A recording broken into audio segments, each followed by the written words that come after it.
It was the dawn of the third age of podcasting, 30 years after the series had launched. The Babylon podcast was a dream given form. Its goal, to discuss the place where humans and aliens could work out their differences peacefully. It's a port of call, home away from home for established fans, newbies, John, Blaine, and guests. Humans and aliens wrapped in 2,500,000 tons of spinning metal, all alone in the night. It can be a dangerous place. Wait, what? But it's our last, best hope for peace. This is the story of the last of the Babylon stations. The year is 2024. The name of the podcast is Babylon 5, 30 years later. Hello and welcome back to Babylon 5, 30 years later, a podcast that takes a look back at the classic science fiction drama Babylon 5, 30 years after each episode was originally released. On this journey, you have two gentlemen-ish guiding you and coaxing you along, and I am one of them. My name is John Wilson, and with me is my friend Blaine Dowler. Hello, Blaine. Hello, John. How are you? I am doing all right. We are 3 episodes into season 3, and the work camps are going smoothly. The executions are carrying on as they should be. So yeah, we're here to talk about a day in the Strife, and I'm looking forward to it. Oh, as am I. I've got your back, so people will say you're going to live to 150. Yes. Maybe by then I'll have all the Superman comic books read.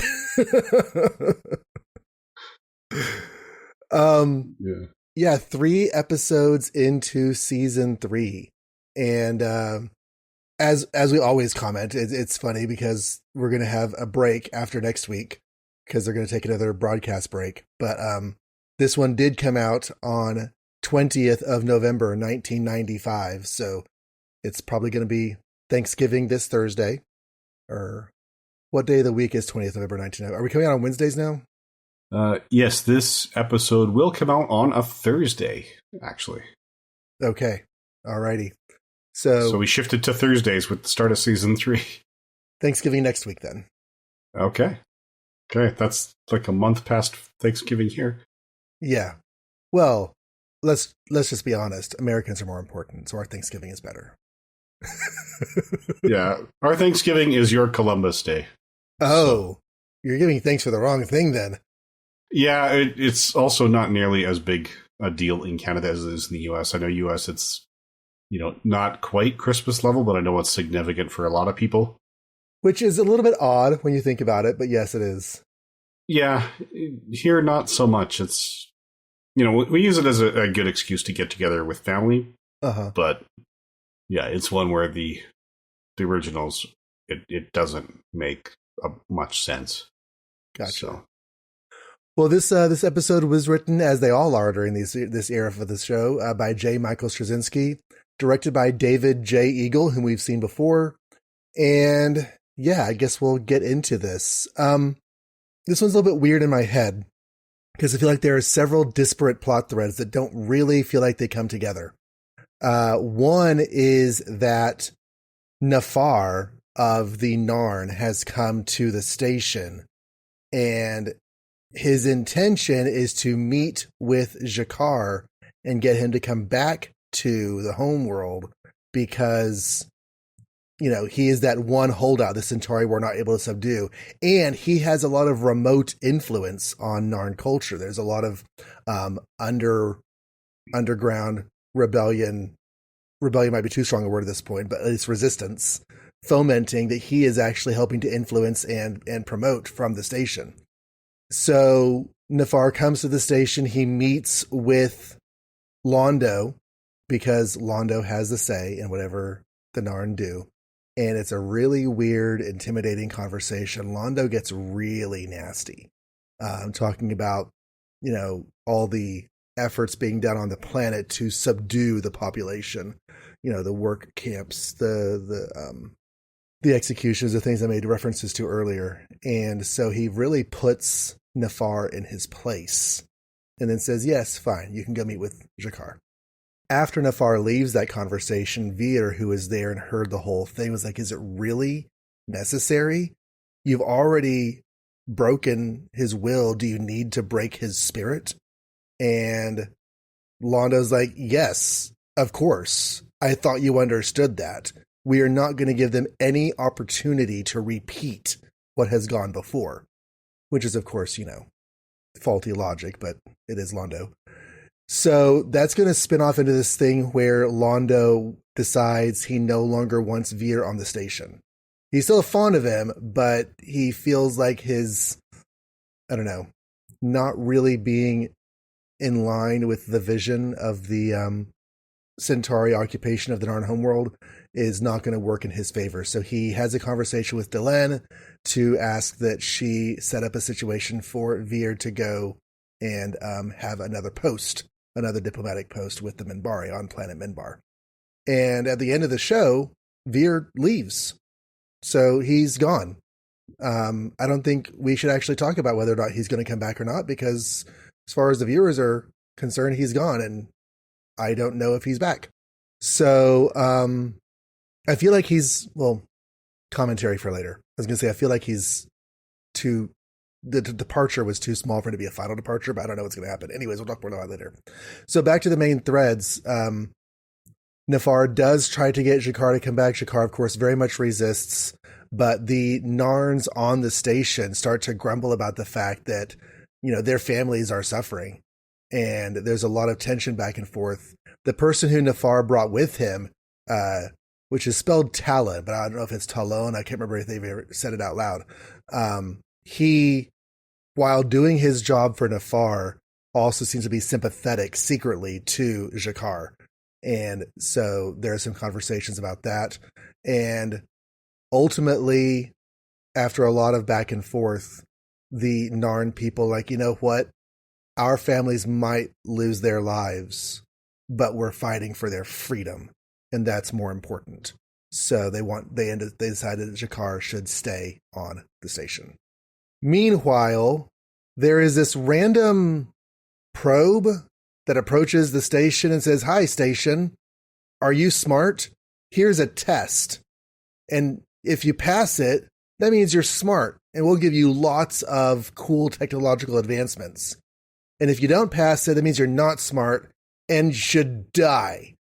So they have, I don't know what it was, 48 hours or something to figure out the answers to this test that encompasses, every major field of scientific understanding.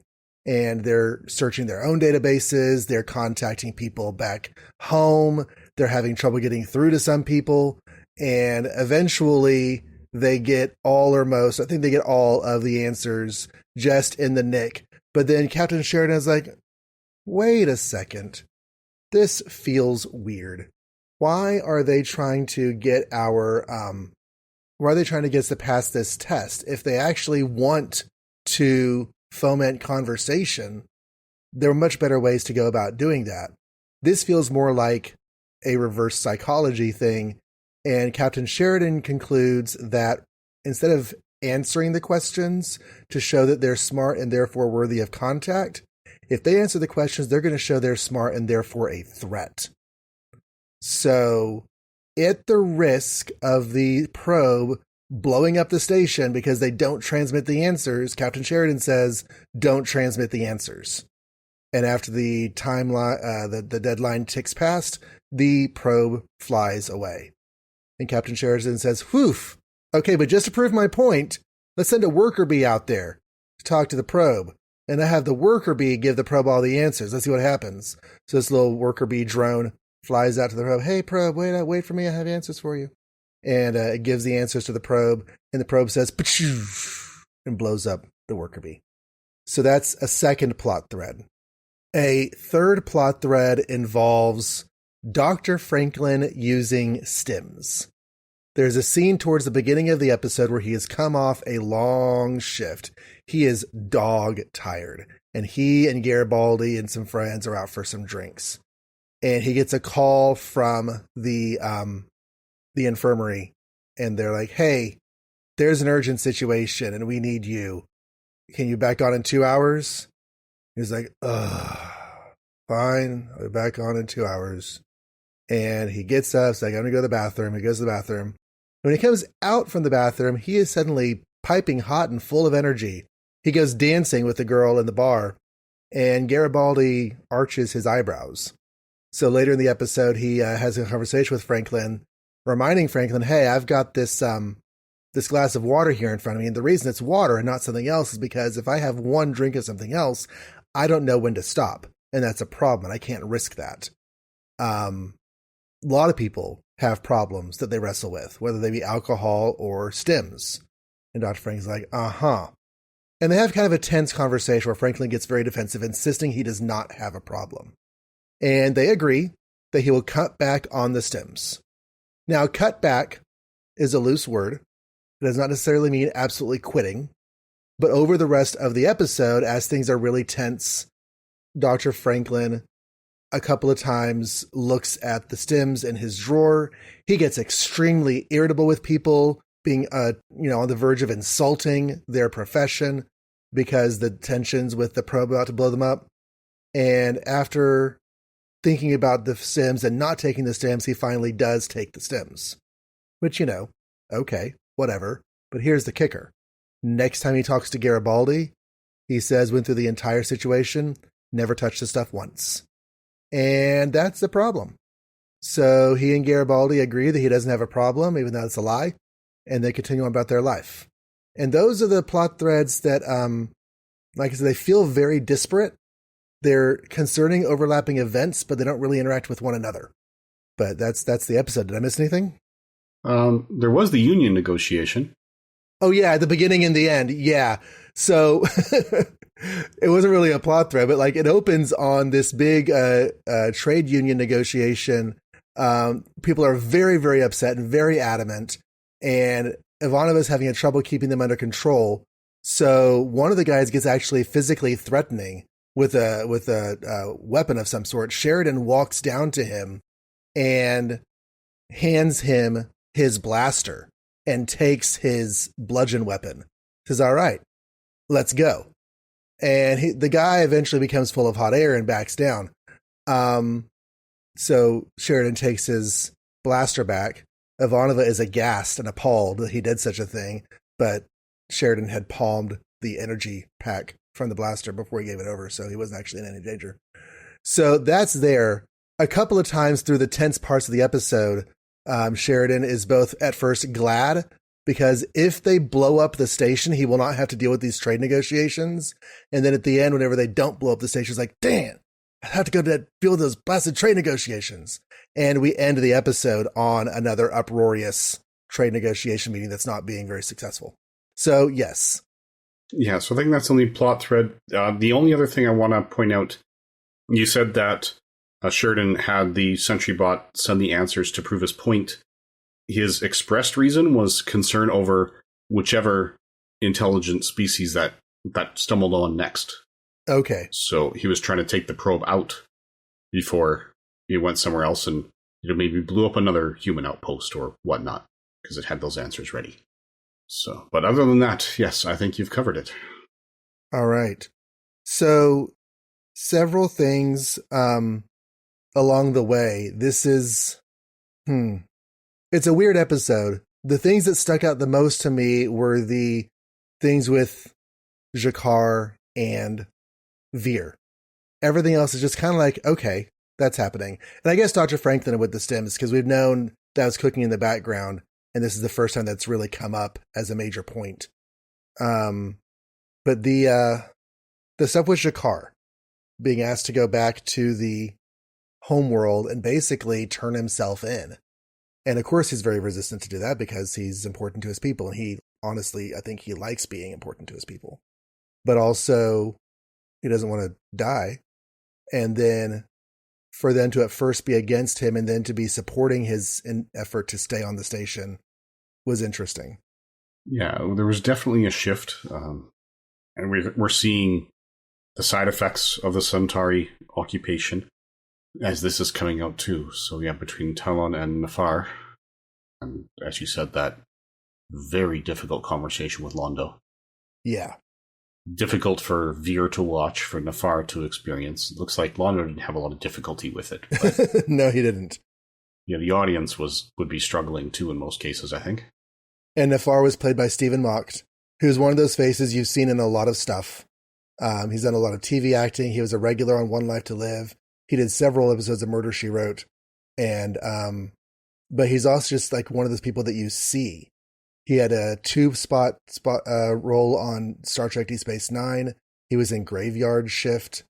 He was in The Monster Squad. I saw that a long time ago. So without his prosthetics on, you would definitely recognize him if you were watching TV or movies at all in the 80s and 90s.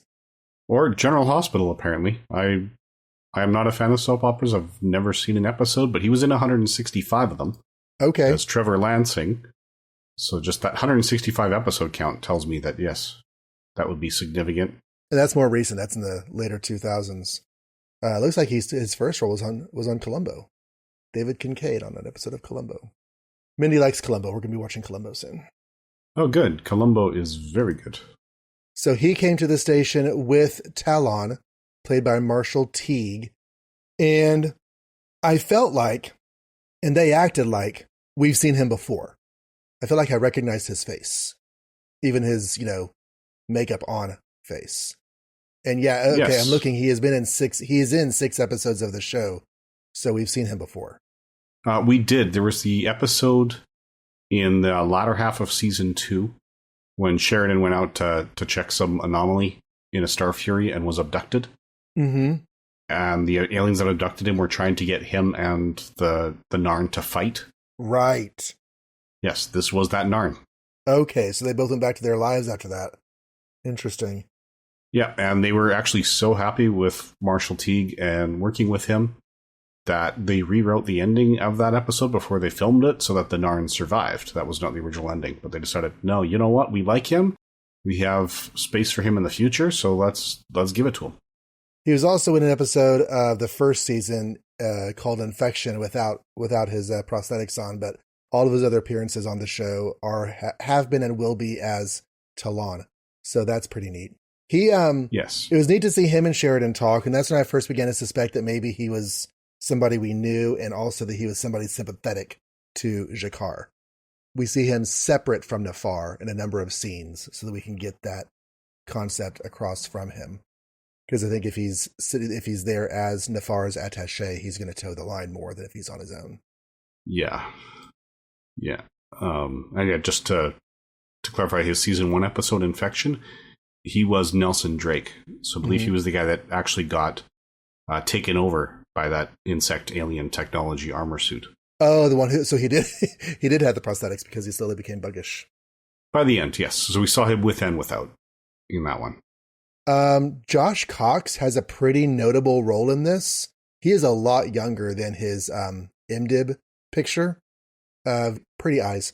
He and Ivanova have some back and forth on the CNC, which I thought was amusing. He also played a frost giant in Thor, but we've seen him before. He's been around. He's a bit more notable in this one, and I liked that. Yeah, he finally has a name and stuff, but names are good. Yes.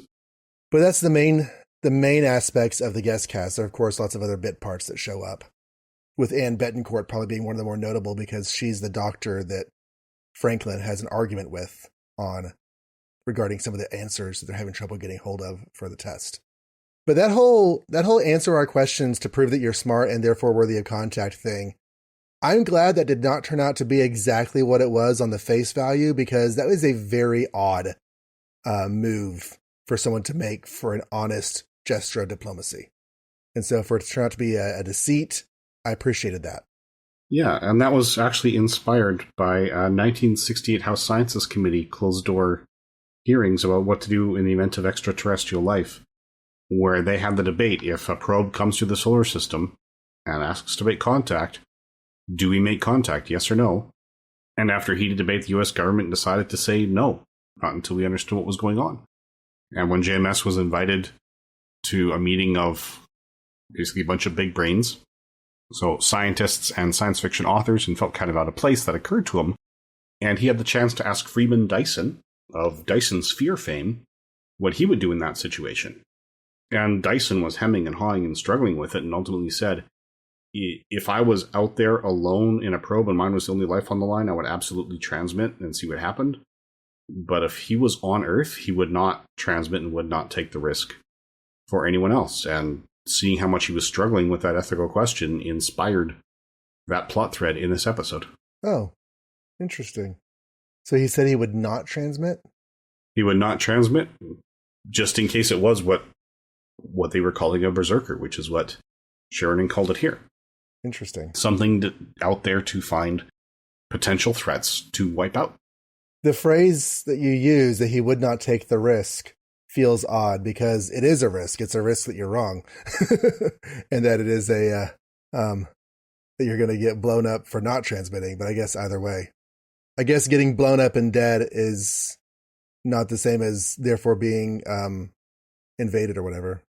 I think the threat of destruction was added to the episode. Okay. So they were just saying transmit, and how he put it here, JMS quotes him as saying, if you didn't know the intention of the probe, I would have to say I would not press the button. I would not press it. I would hate myself forever after, but I would not press it. There's actually not a lot of notes in these books about the story that was happening here, but there's quite a bit happening behind the scenes for what inspired that, what inspired Veer's new position, because they were trying to be as flexible as possible with their actors, and Stephen Furst had landed a starring role in a sitcom. Oh, okay. That makes sense. It still feels like an abrupt send-off. Like, a lot of our other characters, whenever they've left the show, it's been kind of a dramatic story for them. And this, while it's dramatic about Veer, it's not really dramatic for Veer, His life is being decided for him whenever he's not even in the scene. He's being told this is what's going to happen. He's like, I don't want to do that. And he has to do it. Yeah, the idea would be to work with him, because a starring role in a sitcom in this era, a full season of a sitcom films faster than a full season of Babylon 5. Okay. So one episode of Babylon 5 was usually 6 shooting days. So this particular episode went from a Monday to Friday, and then the following Monday, and then the next episode would start the Tuesday after that. Whereas the sitcoms, especially if they had the live studio audiences, some did, like Cheers, Friends, they would have rehearsals Monday to Thursday, and then film the entire episode in one day in front of that audience with the scenes in sequence, unless they had some location shooting. Then they would just replay those scenes that were filmed in advance for the audience, which has its ups and downs. On the one hand, there's way more dialogue to memorize because you have to have the whole episode every day instead of just pieces of it. Right. But on the other hand, I imagine it's easier to follow the emotional arc of your character when you're doing it in sequence. So the idea was to be accommodating to Stephen Furst, and for the duration of that sitcom, his appearances would then be limited to very early and very late in the seasons. Gotcha. Okay. So he's not going anywhere. He's just having a change of position. Yes. Until his super successful sitcom Misery Loves Company wraps up. Wow. I don't even remember that one at all. Okay. Yeah, that's a bit of a tip-off. It lasted a whopping 8 episodes. Oh, man. At least I assume that's the sitcom that JMS is referring to. JMS doesn't mention it by name, but it dug through First's IMDb, and that's the only non-B5 show where he's got a number of appearances, and he was in all 8 episodes of that sitcom. All right. And based on descriptions and character names, he was one of the stars, so that's got to be it. Better luck next time, Stephen. Yeah, so he's away for a while, but it coincidentally served the story, because this is a good time to isolate Londo with the path he's on. Because he is, they didn't use the comparison, but I think it's, he's essentially Londo's conscience. The little Jiminy Cricket saying you're on the wrong. He's the Jiminy Cricket warning him you're on the wrong path, and now Jiminy's gone. Much like the actual Pinocchio story, where one of the first things Pinocchio does in the chapter where Jiminy Cricket is introduced is get mad at him and squash him with a shoe. So Pinocchio straight up murders. I was very surprised by that whenever I read the first book for the first time, is that Jiminy Cricket shows up and Pinocchio kills him. Yep. Very different to our nice little cartoon movie we got. Yeah, Disney tends to change things. That's why it kills me when I see like the knockoff videos. No, this isn't Disney's version of Snowy and the Seven Dwarfs. It's our version of Snowy and the Seven Dwarfs. At which point I'm going, I've read the original story. Snow White had a sister. They both had boyfriends whom they happily married. There was no evil, wicked stepmother, and the only dwarf in the story was the bad guy. So, tell me you're not actually inspired by the Disney film. Right, right. But anyway, and just to finish off the production background stuff, I said that this one started on a Monday and was scheduled to go to the following Monday for filming. But when the crew broke for lunch on Wednesday, they didn't come back. What? Was there a strike? There was a strike that was scheduled in the episode about a strike. Wow. Was this all of the network? Like, I don't know where this is being filmed. This isn't Paramount? Is there a Star Trek? No, this is being filmed on a converted hot tub factory just on the outskirts of LA. And they were actually treating their people very well, even though they were technically a non-union operation. But most non-union productions are not that close to LA. They're the ones filming in Georgia or other places like that. So they were not totally surprised when union action happened. JMS, being a member of the Writers Guild, showed solidarity by setting aside the script for Exogenesis that he was working on. That's season 3, episode 7. Mm-hmm. He put that aside for the duration of the strike, which was settled that Friday. And it resolved surprisingly amicably.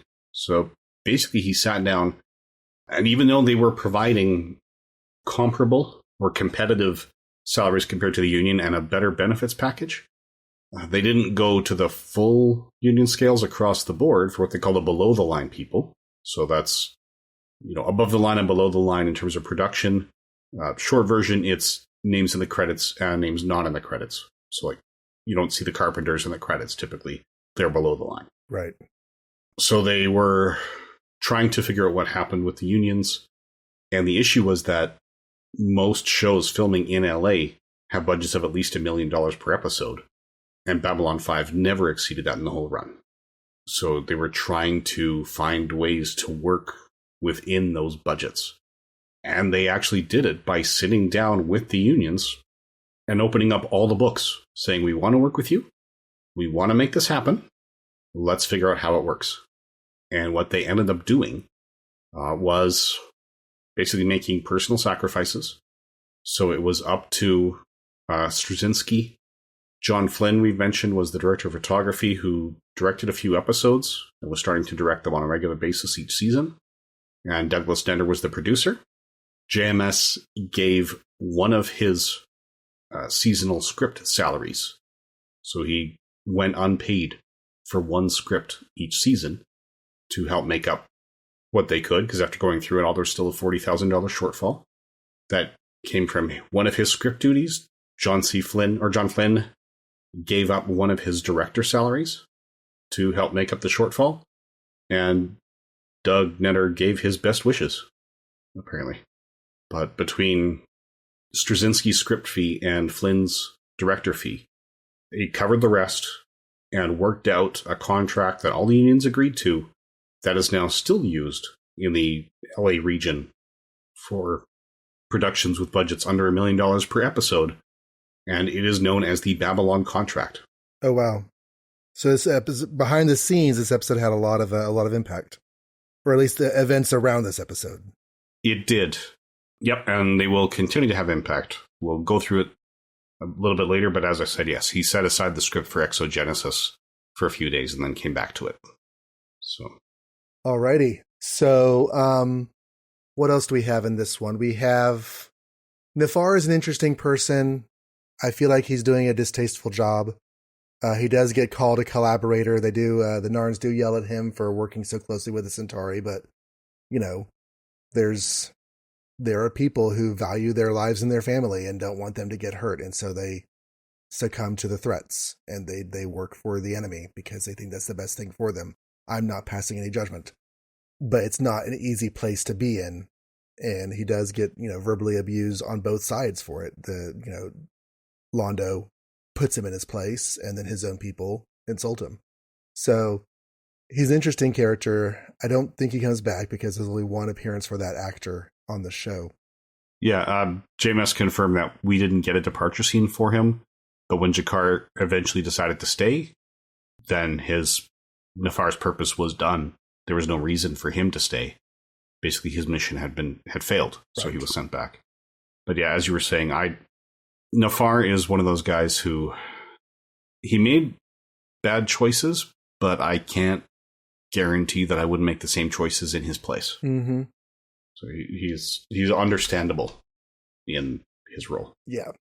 And Londo's an interesting person because depending upon the episode, we either see a more sympathetic side of him or we see a less sympathetic side of him. And he is not very sympathetic in this. He has a conversation with Delenn because he wants to ask for a favor that she set up a diplomatic position for Veer on Minbar.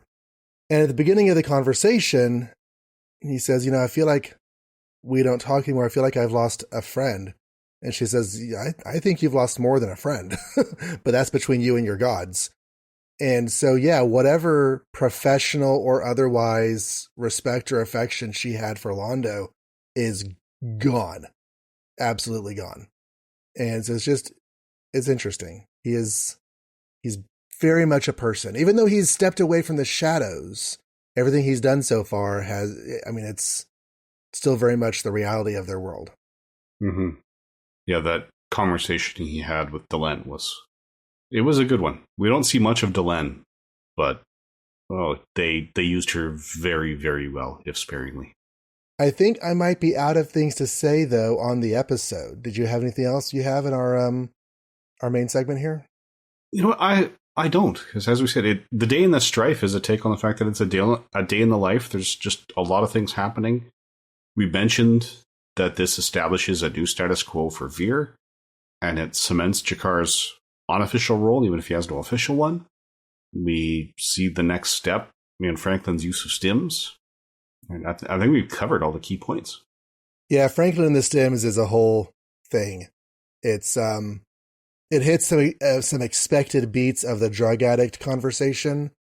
I think the key element is that he lies to Garibaldi at the end, because everything else is sort of the way you expect it to go, but then they leave the door open for more developments in the future, because now instead of being honest with his friend about his use, he's being deceitful with his friend about his use, and that's not a good thing. No, it is not. So that brings us to the first of our closing segments, which is the last best hope. This is where we pick a standout character or character moment. And so, Blaine, what is your takeaway from the episode A Day in the Strife? The moment that I liked the most was one that you've already mentioned, where Londo says, I feel like I've lost a friend. And Delenn says, you've lost a lot more than a friend, but that's between you and whatever gods you worship. Mm-hmm. Yeah, yeah.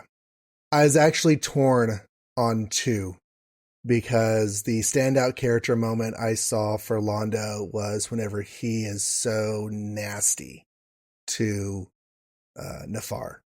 Whenever he first meets Nafar and just really describes the Nazi regime-esque things that they're doing to the Narn. And he's like, is all this going as it should? And all Nafaris can say is, yes, we are doing exactly what we should.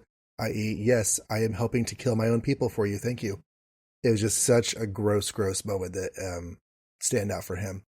But I'm also torn between that and the sort of diptych with Franklin in the two conversations with Garibaldi. Like, yes, I've got a problem. It's not your business. I'll cut back. Oh, yeah, never took him. I feel like that's a really big thing for him that's going to haunt us. So there's no rule that says we can't have a tie. And so that brings us to giving form to the dream. Now, this is where we keep our show spoiler free, except that Veer's coming back. And we bring out any tidbits from the episode that we should keep in mind for the future. So any seeds being planted here, or any teases that we should make sure we remember? Not particularly subtle ones. So Veer's new position, Franklin's use of stims, and the solidification of Jakar in this role, and Talon's choice to stay on Babylon 5. These are all things that will be returned to, but they came up in the course of conversation anyway, and are probably not going to surprise anyone up to this point. Yeah, whenever back in the day, Lane and I started our Ninjas and Bots podcast, there are so many mysteries and things being laid at the beginning of the Turtles series. And now after a year of issues, most of those mysteries have been dealt with in the course of, events unfolding. So we finished issue 12. I was like, I don't really have any questions. I just want to know what happens next, So here it's just like, hey, what's going to happen next with these characters and with these plot developments? And we'll just have to see as we go forward. Yeah. Speaking of podcasts, when I was listening to our Gathering episode and all of the podcast plans that I was making when we first started doing this show, none of which came to pass. So that's fun. But, the future is always in motion. I had that same reaction when I was going, oh yeah, Bedtime in the Public Domain is, I am not going to say it's pod fated, but I'm recording like a chapter a month in a 27 chapter book.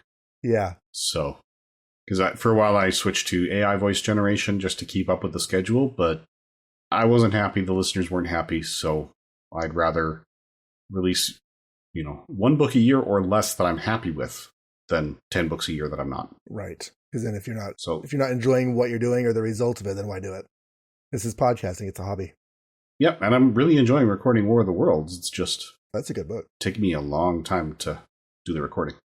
But hopefully things will change because we are recording this when I have 3 days left in the first semester of the school I'm teaching at. First semester, I was teaching one section each of 9 different courses, 8 of which I had never taught before. And second semester, one of those continues throughout the year. It's the General Science 9 with 2 units I'm much more familiar with because they're physics-based, plus 2 sections of grade 11 physics and 1 of grade 10 math, both of which I've taught 4 times in the last few years. So should be a very different beast. All right. Well, speaking of liking things and not liking things, we want to hear your feedback on this show. So do please send your thoughts and responses to our thoughts and responses to the episode. And you have a variety of methods in which you can do that. Blaine, how can they get in touch with us? One way is to send email to Babylon530yearslater at gmail.com. That's using either numbers or words. We've captured all 4 variants, so you can send email there, which hopefully you will have read or heard being read on the air at this point in the past. This is being released when, yes, at this point of recording, our most recent actual release was our coverage of Midnight on the Firing Line. Mm-hmm. We've just started releasing episodes, so yay, fun times. You can also send comments on the website where the episodes are posted. You can go to johnreadscomics.com and leave a message there. There is no H in message. You can leave comments at bureau42.com. That's where I post my podcasts. I can read everything there. So if you leave it at that point, we could find it, and there is an H in that. You can also leave a review on the podcatcher of your choice. Apple Podcasts tends to be the most popular one still, so we check that one as a matter of course. But if you leave a review on another podcatcher and you would like us to read it on the air, we are happy to do so. Just let us know that it's out there. And you can also leave comments on our YouTube posts. At the time of this recording, we have 1 comment, so that will have been read in the feedback episode we have yet to record. But yes, you can leave comments there. And we will be back next week for the subsequent episode, which is coming up on my screen in 2 ticks. Don't say it, Blaine. I'll say it just a second. Passing Through Gethsemane. So that's not ominous title at all before going into another broadcast break. So yes, bring your crying clothes so we can pray all night in the garden next week as we pass through Gethsemane. Yes, and in that broadcast break, we will have a feedback episode, so please send us that feedback if you'd like to hear it. And novel 3. Yes. So if you want to get a jump start on the next novel, go to archive.org and look up Blood Oath by John Vornholt, and you can start reading the 17 chapters that we'll be talking about over the break. And in the meantime, thank you for listening. And good eating to you.